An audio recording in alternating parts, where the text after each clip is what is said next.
Happy Saturday. Hope you had a great Valentine's Day. Um, we talk about healing a lot these days, which is great because we all have healing that we need, and we all have these traumas, these experiences, or perhaps just beliefs that create this discord when we're in a situation and it just triggers us. We just like, we feel called or compelled to react to something or even to respond, you know. But really, a reaction is a knee jerk thing. It's our ego protecting us or putting us to fight or flight, right? Compelling us to protect or to defend ourselves. And I've been doing a lot of ego work for quite a few years, and it never ends. Yeah, even just the way I said that is my ego, right?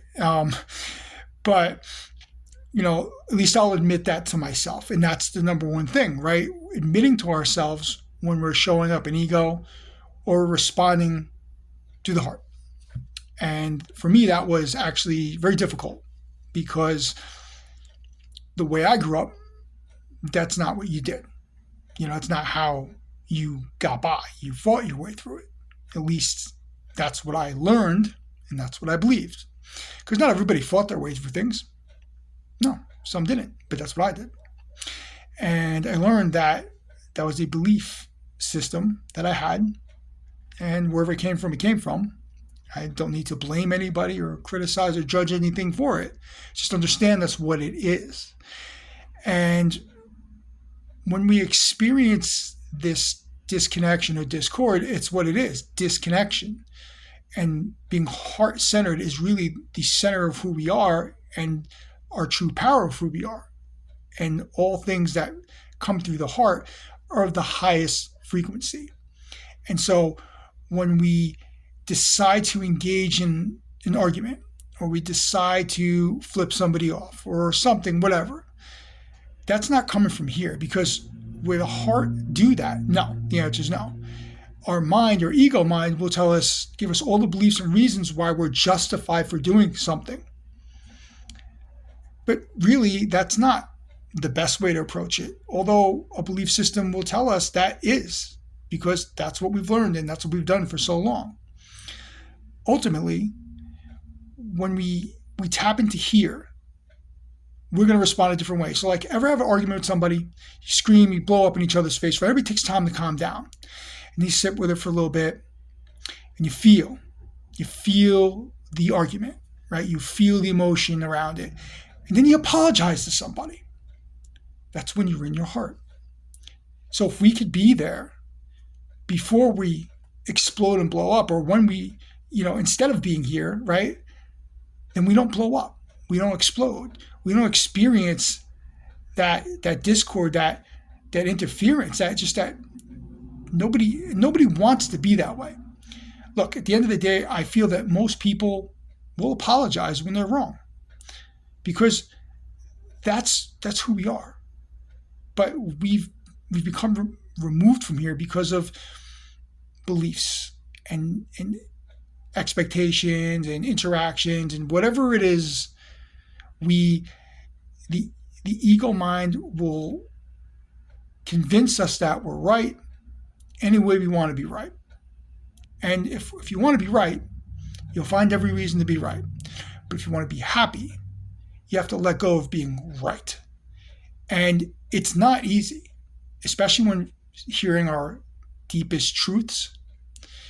But the deepest truth we need to hear is the wound we need to heal. And when we heal that wound, we don't respond that way. Because look, not everybody responds the same way when getting beeped at or flipped off or told off.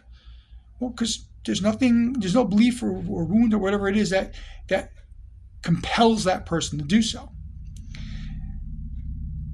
So I say this because, one, I think it's really important that people need to, or should, somebody needs, it's not in my opinion that anybody needs to do something, that people, I believe that people should learn how to become more heart-centered, because it makes us really uncomfortable to not be.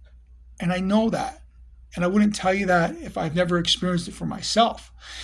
And I'm much happier, not, as the saying goes, showing up to every fight that's presented to me. Every opportunity to act out or speak out. I don't have to do that, and I don't want to do that. And I think deep down inside, none of us want to do that. So the trick for me was knowing the difference between ego and heart, being open to it, and being willing to take the time and practice that. Now, is it that easy? Yeah. Are you going to find yourself identifying things in your life that you never considered before? Yeah. And when you do those things, we can't run away from them, or we'll never truly be committed to being in this resonance. And the ego mind is easily hijacked. I'll just leave it there. I'm not going to get into too much detail.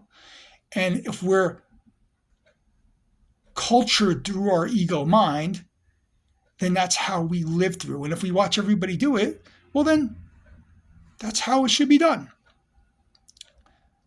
You could be right, or you could be happy. I promise you.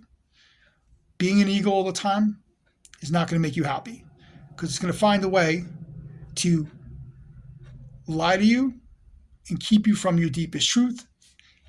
And as we just stated before, what feels better? Being compassionate, caring, or loud, obnoxious, and, volatile? And you know that answer.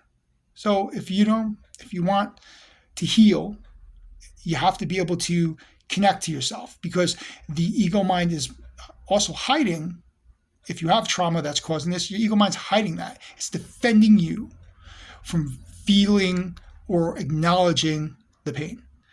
But once you heal that pain, it goes away. And then you continue to make sure that you're the one in charge and not your ego. Hope that made some sense to you, and I hope it provides value for you, because that's what I'm here to do, and that's why we are the Healing Spot.